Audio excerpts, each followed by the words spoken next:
अब्दुल सत्तार हे कोणत्या दिशेनं उभे राहतात, कोणत्या बाजूने तोंड करतात, पूर्वेकडे करतात का पश्चिमेकडे करतात. नैसर्गिकदृष्ट्या माझं तोंड पूर्वेला असतं देवदर्शन घ्यायला आणि त्यांचं तोंड पश्चिमेला असतं. ते आमच्याकडे तोंड करून उभे राहतील तर मला त्यांचा प्रचार करावाच लागेल. पण त्यांचं तोंड जर पश्चिमेला असलं, पश्चिमेला तोंड कोण करतो मला माहिती आहे ना, का समजून सांगू.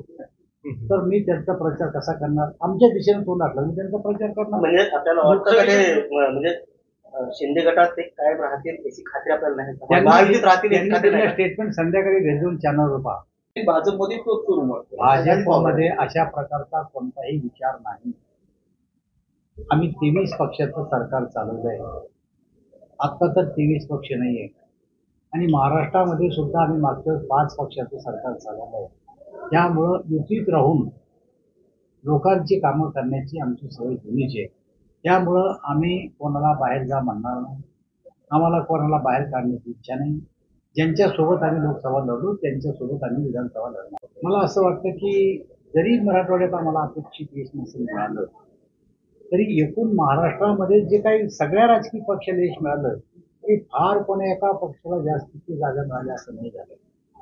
एकाच्या आल्या 12, काँग्रेसच्या, राष्ट्रवादीच्या 8, शिवसेनेच्या 9, भाजपच्या 9, असं विभक्तिक जनादेश या राज्यातल्या जनतेने दिले. कोणाला बहुमत दिलेलं नाही.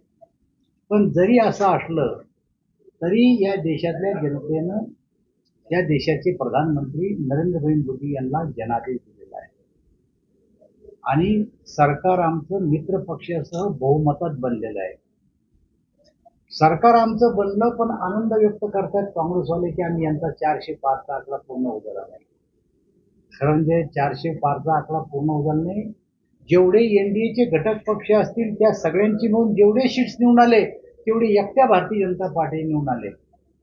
पण अज्ञानाचा आनंद ज्याला म्हणतात तसा आनंद ते दिलं. पुन्हा तेच उत्तर देईल की माझा वैयक्तिक प्रश्न नाहीये.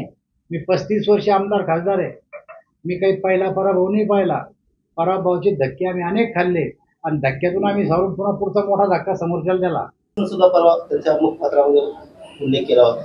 काय वाटतं? मला असं वाटतं की अजित पवार आल्याचा आम्हाला काही फटका बसला असं आमचं मत नाही आहे.